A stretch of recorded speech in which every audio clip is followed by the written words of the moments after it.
Welcome to the Triage Method podcast Q&A edition with me, Gary McGowan, and my co-host, Mr. Patrick Farrell. Paddy, how are you this week?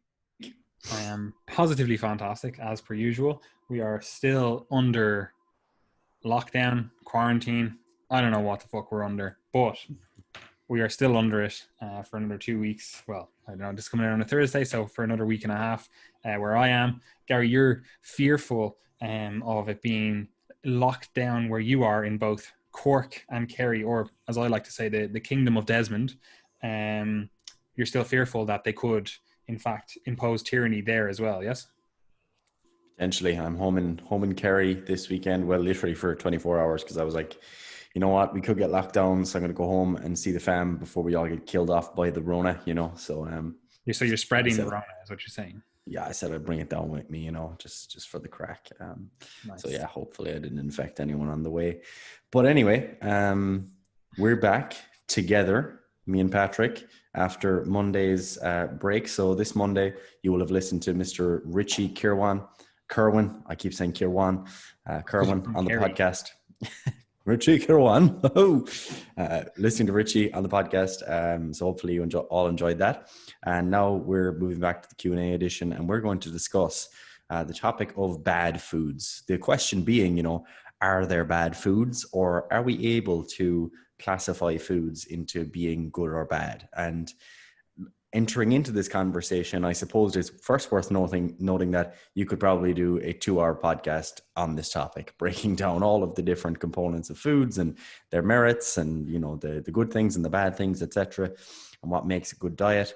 But we've discussed so many of those things. Just on that is on my list of articles to write, which will probably come out late 2022.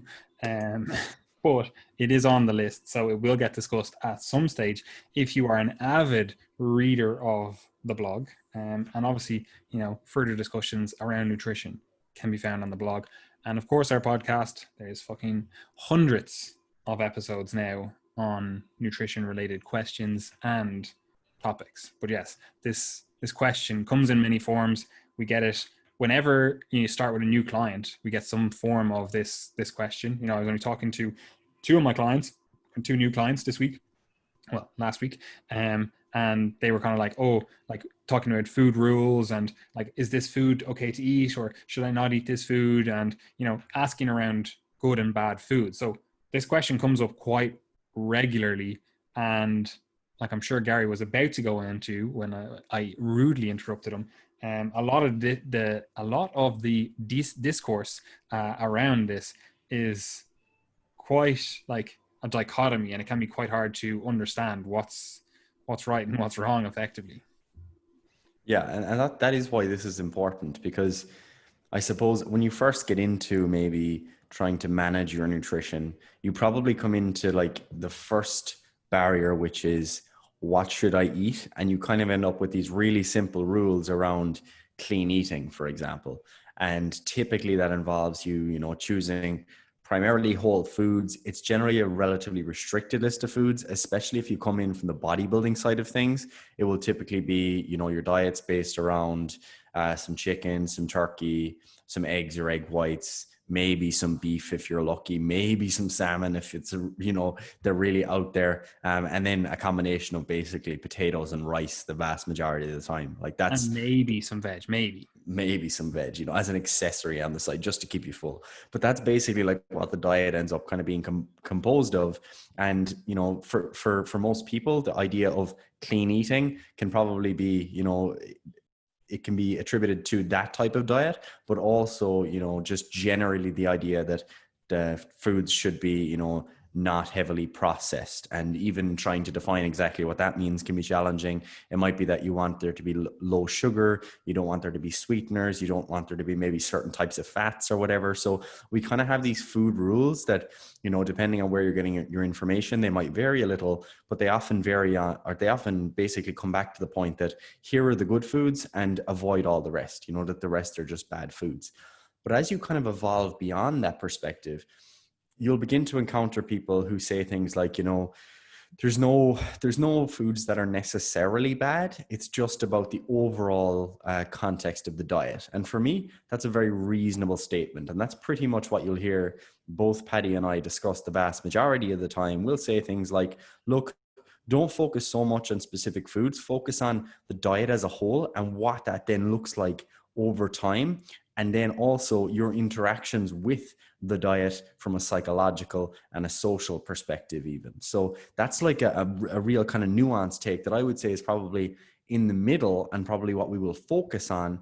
But you can actually end up at the other side of the spectrum, which probably isn't great either, where some people believe that, and there's two versions of this, I think. The first one is food quality and the foods you eat don't matter at all. Just focus on calories and macros. That's all that matters. And that's typically what you'll get from the kind of people who are more focused on their physique or their body composition. And it's a kind of an if it fits your macros approach. So the idea being that you can change your body composition once you hit your calories and your macros, and you don't really have to focus on the specific foods. However, like that's probably a bit misleading, because the reality is that it's easier to adhere to calorie and macro guidelines if you do actually concern yourself with foods. And if we're going to talk about health, it actually gets a little bit more complex than just calories and macronutrients. And then there's probably a second version on that end of the spectrum, which is very different, but still on the opposite side of the kind of clean eating spectrum, you could say. And that is the idea that, we should never refer to foods as being bad or unhealthful, because that could be psychologically harmful. So the idea that, if we have that dichotomous thought process of good and bad foods, that's going to lead to eating disorders. And that for me is there's truth in that, and there's utility in recognizing that we shouldn't have a strict dichotomy between good and bad foods. But we also still have to acknowledge that there's some sort of hierarchy.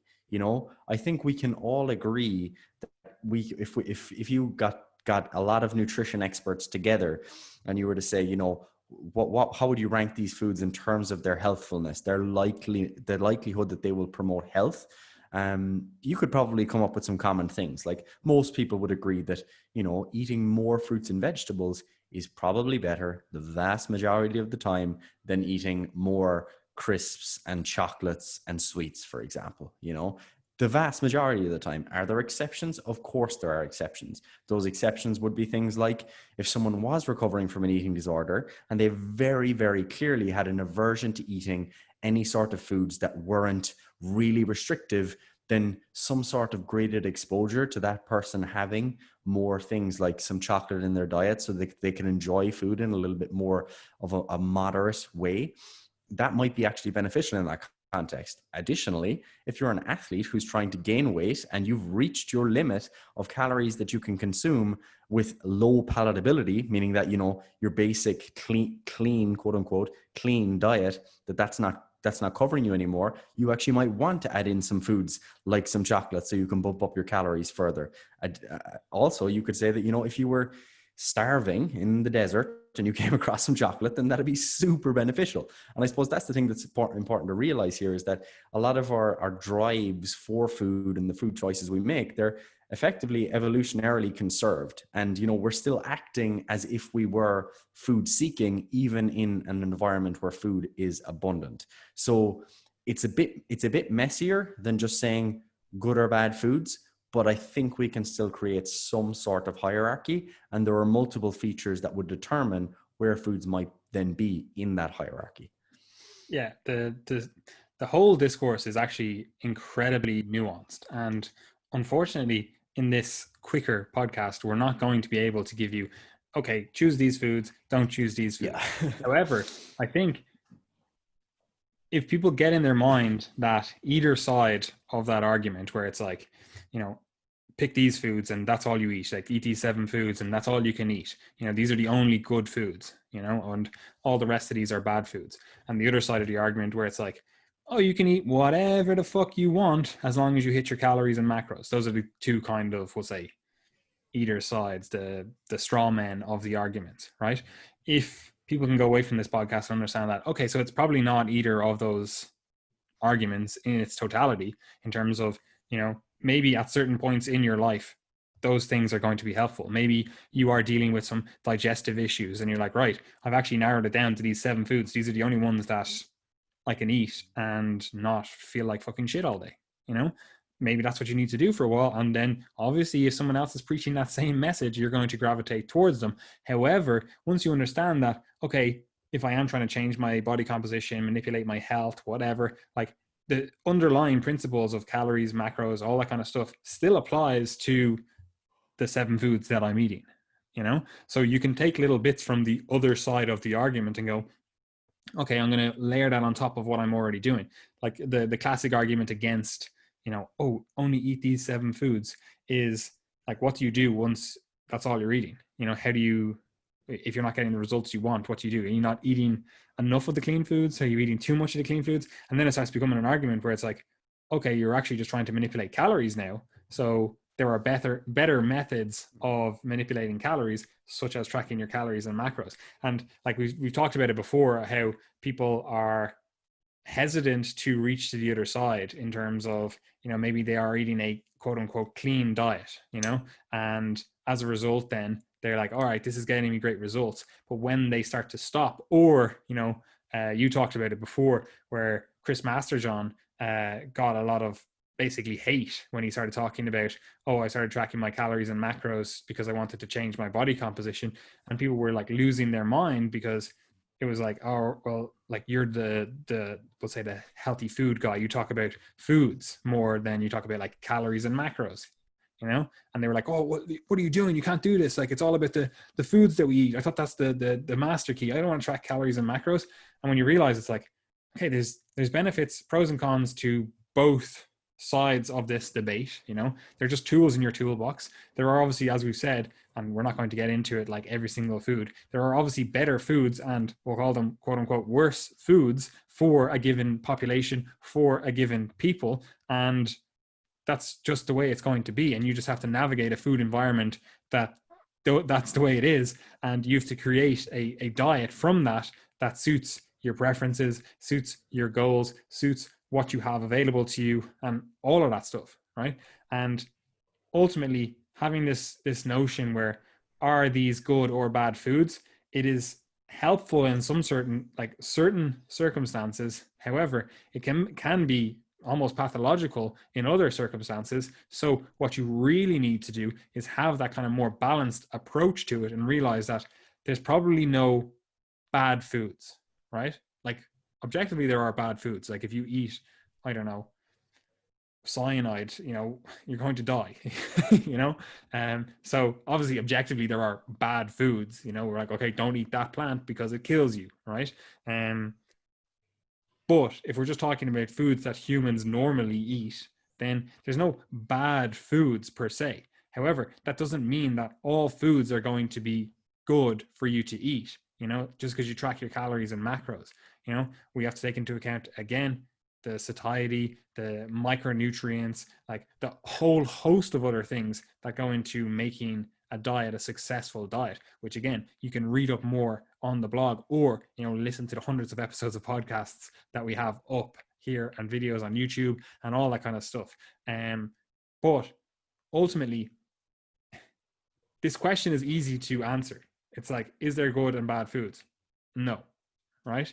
However, to really dive deep into it, it's a maybe. It's like, well, it depends. Who are we talking about? And this is also one of the things that it is actually incredibly hard, and it's frustrating if you know a little bit about nutrition, where like a government organization will make a population-based recommendation, and they'll talk in terms of foods, because like your granny isn't going to go, how many grams of protein are in that food, right? So because they talk in foods, all of a sudden the conversation gets shifted to foods, right? Which, ultimately I think is a good thing if we're talking to a population who, eat food. They don't eat calories and macros. They're not objectively, they're not counting your calories and macros. Most people aren't, so they eat food. So if you talk in food, it's a little bit easier to understand. However, that leads to a situation where people are thinking in terms of only food, and we start getting these rules around food where it's like, don't eat that food, it's bad for you, and that can be, again, an issue for some people. Yeah, and it is really that case of like when you're asking, all right, what foods are good and bad, the next step is always to ask, okay, for who and what's their goal? You know what, like what are they trying to achieve through diet? And obviously like there are infinite nuances to that. Like I mean, if you were trying to have a health discussion, let's say about red meat, you know, you might have a population level recommendation to say that, you know, we recommend this amount of red meat and these types of red meat for people on average. But that's always what population recommendations are. It's like, all right, what's going to take care of the vast majority of the population? What would be likely to move their health towards better health, hopefully.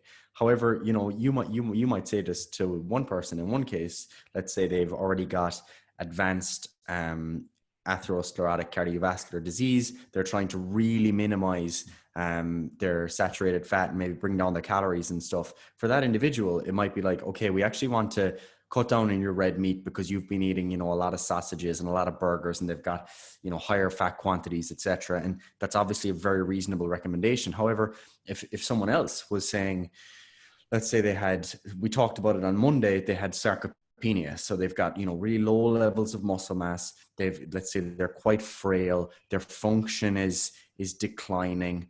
And they've got, you know, really poor appetite, but they find, you know, that red meat is actually really appetizing for them. They really enjoy red meat and it's going to contribute to their overall protein and their overall calories. And their main risk of ill health in the future is more so related to low body mass, low muscle mass than it is atherosclerosis or cardiovascular disease. Then in that case, you might say, oh, actually, you know, for this individual, we actually want that person to eat more red meat. And it might even be of a fattier kind that could potentially be beneficial for that individual. You know, so nutrition is always a question of for who and what their goal is. Just But on the another one of those, yeah, go like ahead. it's actually easy to see as well with the red meat discussion with that for who, especially if you just go, okay, we're just talking about health, right? Because obviously that's, you know, a goal of people that people have. But if you look at it and you go, okay, health for who? Like you said, that person that has, you know, potential markers of, you know, heart disease, and you're like, all right, we need to be way more on top of this. The recommendation for that person is going to be different than the 15-year-old female who's anemic over Yeah. here, you know, or even on a population base, because obviously that's easy to do where you're talking like, well, we have these individuals. Like you could be talking about a population that have lower levels of nutrition overall and are at an increased risk of anemia. Because I know in the Western world, we kind of think like, oh, that's only just, you know, girls that get that because, you know, they're not eating any red meat and, you know, they have periods and, you know, blood loss and like all that kind of stuff. And you're just going, oh yeah, we like for those specific people, we'll recommend a little bit more red meat, right? But across the world, like it's actually a huge issue, like iron insufficiency, we'll say. So for populations, like the general government population, like recommendation could be, okay, the population wide recommendation is eat more red meat, you know? And this is actually really annoying because a certain government organization or, you know, health organization or whatever it is, NGO, whatever, will make a recommendation when they're talking about this country, but then people from a wealthier country or a different country will be like, oh, see, they say this for this country, so obviously these are good foods. So, you know, why is our country so behind on the times? And, you know, they're not following the advice of, you know, this government organization or the, I don't know, this health organization or whatever it is, you know? And it's like, different populations, there's different requirements, different needs. Yeah, there's also, and even within a given country, if you look at the kind of temporal nature, like if you were to say, how would we create, what would you tell someone to eat now in where we have an abundance of food, where the vast majority of our health problems are related to just having too much food, not enough moving, sedentary lifestyle, etc. And then you were to go back to like 1800s Ireland, you know, it's like, all right, same country, you know, both here in Kerry, two similar individuals at different points in time. Clearly, the recommendations in terms of what foods would be good or bad are going to be very, very different in those two contexts. So overall, look, we could go all day talking about all these different examples of where a food could be good in one context and bad in the other. But the reality is that in relatively advanced societies, like most people listening to the podcast will live in, the reality is that we have an overabundance of food. Everyone is able to go to the shop and get crisps and chocolate with their pocket money, if you will. You know, it's not a big expense. You could go up to Tesco there and get 5 bars of dairy milk for €2 or even less than €2 sometimes. So clearly, like we have an abundance of food. And the reality is that most of us can agree that for the vast majority of our population, eating less chocolate, crisps, biscuits, chips, etc., is probably a good idea. You know, we can mostly agree that for the most part, they're probably bad foods. Like they're probably health detracting rather than health promoting. But that doesn't mean that you never have to eat those foods. It just means that if we were to create a hierarchy, they're likely to be lower down in it. So this is where I guess my concern comes in, is that if you go on Instagram, you'll come across some pages that will, do these kind of food comparisons, and it's like, oh, here's a healthy food, and then it'll be a picture of like a chocolate bar or a donut or something, and it'll be like also a healthy food, and then give you a context in which that could potentially be healthful. And it's like, yeah, that's interesting. It's worth people being aware of those nuances as we've been discussing. But the reality is that most people shouldn't eat more donuts. Like it's hard to argue that. Like most people shouldn't eat more McDonald's. Most people shouldn't eat more pizza. It's fine every now and then, absolutely. And I think that's part of being an adult, is recognizing that things can be good and bad. To some degree, there can be a hierarchy there, and that you're still able to trade off and make some of those decisions and say that, hey, this mightn't be the best for my health, but I'm going to fit it in every now and then. And there might be a trade-off in the sense that I might want to eat more of it. I might have a taste for that food and, want to overeat a bit, but, I'll eat a little bit less later in the day or whatever. So we can appreciate the nuances. We can appreciate the fact that when we talk about disordered eating, for example, we definitely don't want to be promoting excessive dietary restraint. And that's something that probably warrants a podcast in and of itself. But dietary restraint is something that can exist independent of even talking about foods. So if you were talking about the if it fits your macros approach that we discussed, if you're being really restrictive about only hitting calories and macros, you might think that that's really flexible because you're saying, I'm allowed to eat whatever I want. But the reality is that it's still very restrictive or heavy in restraint, in the sense that you're trying to hit very specific numbers. So there's psychological factors related to hitting those specific numbers, just like there's psychological factors related to calling specific foods good and bad. So the reality is that, look, it's complicated, but for the purpose of the actual question which we're trying to answer, are there bad foods?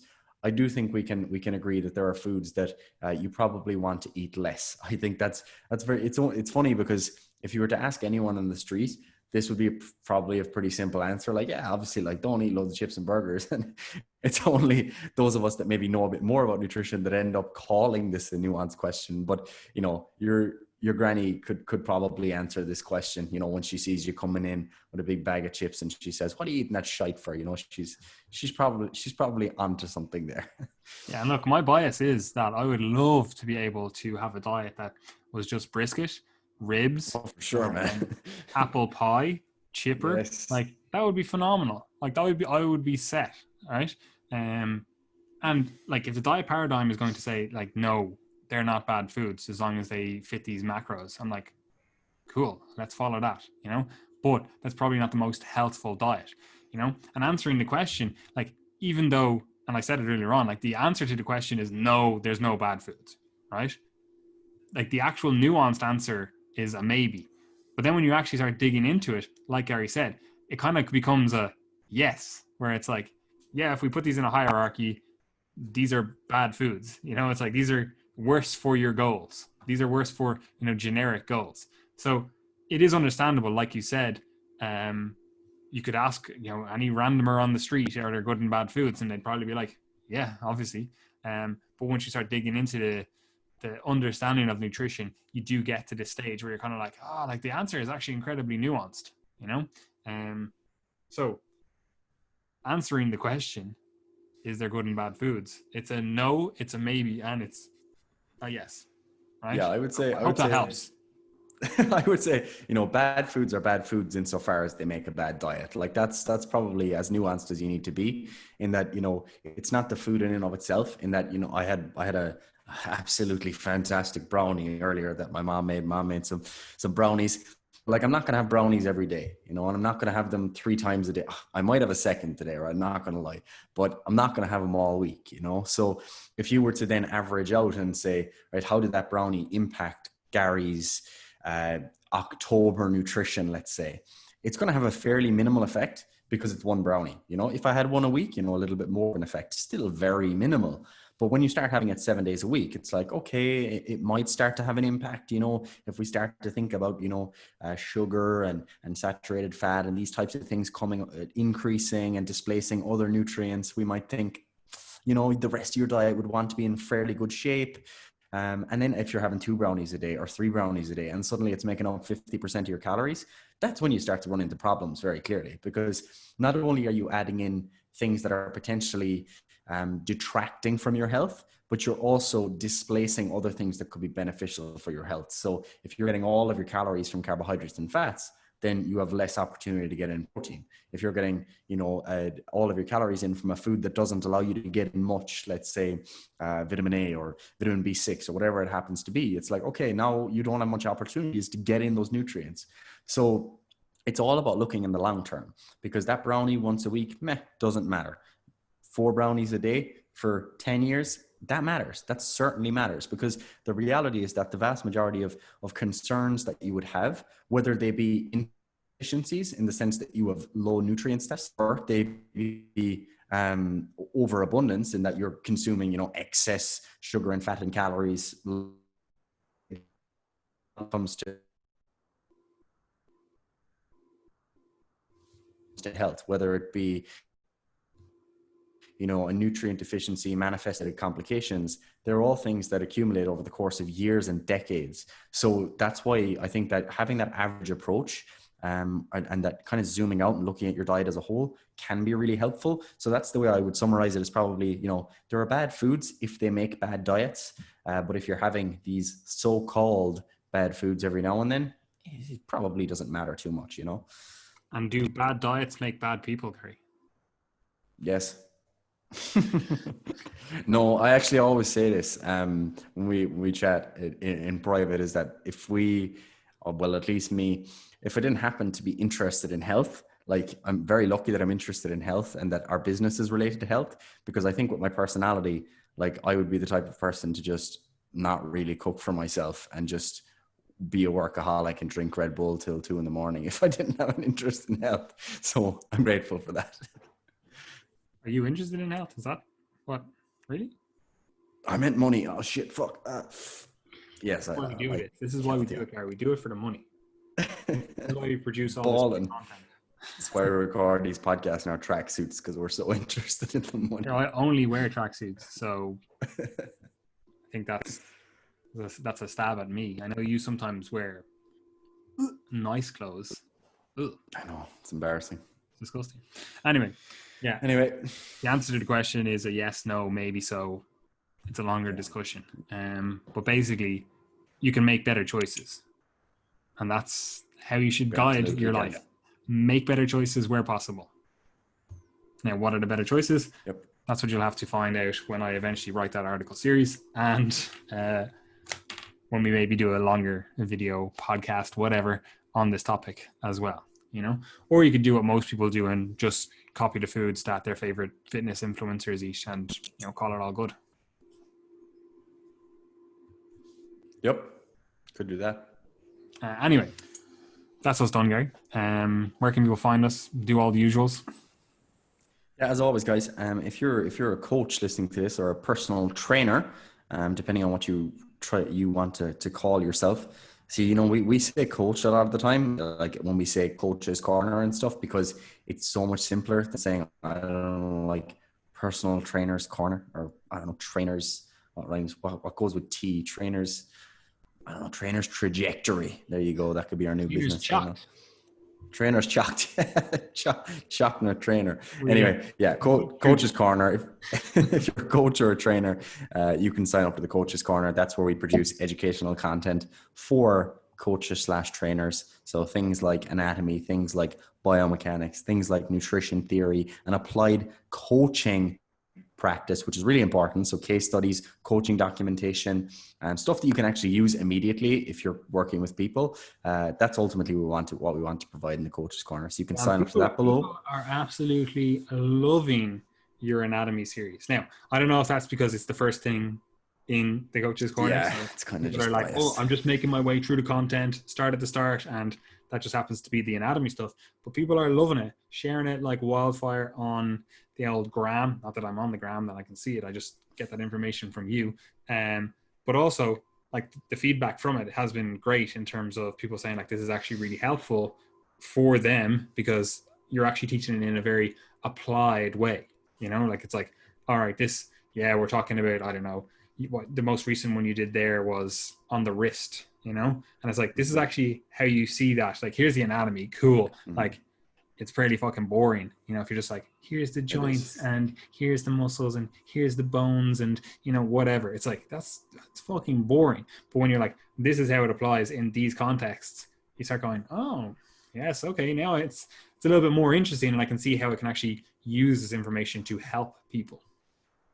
Yeah, and I do think if you are a trainer who's like, you've been putting off learning anatomy, like, I do think this is a really good resource. Obviously, I'm biased, but trust me, like, I've learned and relearned anatomy so many times myself, and the way it's taught, whether it be in book format or on YouTube or whatever, it's never in a way that's applied to trainers. And because it's made, like, most anatomy content is basically made for doctors or maybe physios.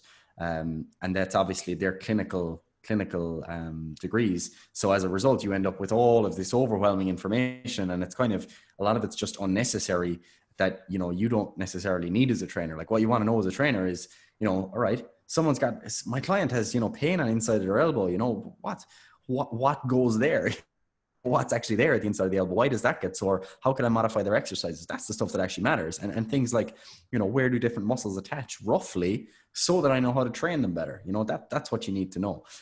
So yeah, if you are interested in anatomy, then I would recommend, with significant conflict of interest, the Coach's Corner. Additionally, if you are someone who's just looking to get on the path yourself with your own training, we do have coaching spaces available. To be honest, very restricted, in that we are nearly full for coaching. So if you are interested in working with us as you kind of move towards Christmas and into the new year, then now would be a good time to start, you know, if you have those goals. So you can sign up and work with us. If you just like to kind of get involved with our community, you can join the Triage Method community on Facebook. You could also subscribe to our newsletter, which is linked below. And you can just follow us on social media. You know, we're going to be putting out some more tailored content for our social media platforms. On Instagram, we're going to try and do at least, you know, one specific kind of more detailed post on our Instagram per week, just so people have, you know, a reason to actually follow there rather than just us reposting stuff. But we'll also be putting up some YouTube stuff. You know, we've had a lot of requests to record kind of day in the life stuff, which is, you know, we're probably the worst people to ask for day in the life stuff. I can't wait to be recording this day in life. I'm sitting at this exact same position. Sitting still. I'm going to put my camera over here, and I'm just going to be like, right. Time lapse. No, it's not even going to be a time lapse. It's just going to be 8 hours straight of me sitting on the laptop, occasionally going to the toilet. Yeah, so you can do that. Subscribe to our YouTube channel. But in all seriousness, we are actually posting a lot of new exercise tutorials at the moment on our YouTube channel. So they're elaborated on in a lot more detail in the Coach's Corner. So if you are a coach who wants to, you know, send those video to your clients and have lots of additional cues and training theory, etc., you can get that in the Coach's Corner. But if you're someone who just, like, you know, you want to have real simple tutorials, we are posting all those on YouTube at the moment. And look, we have no problem with you sending them to your clients if you want either. Like, I don't care, you know, that's what they're for. So if you're a coach and you're short on exercise tutorial videos, saves you time. So you can check those out. But other than that, we don't really have too much else going on, I don't think. Stay tuned in the next few weeks for more podcast episodes with more guests. That's what we're trying to do at the moment. So if you're enjoying the guest episodes, do let us know. We have Lee Bell on this coming Monday, and then we'll have a number of other episodes coming up on kind of mixed topics. So we're trying to keep it mixed, but there will be some consistency as well. You'll notice that Shannon was on and she discussed the concepts related to health at every size and some diet psychology stuff. And that also featured in the conversation with Brian O'Hengisa.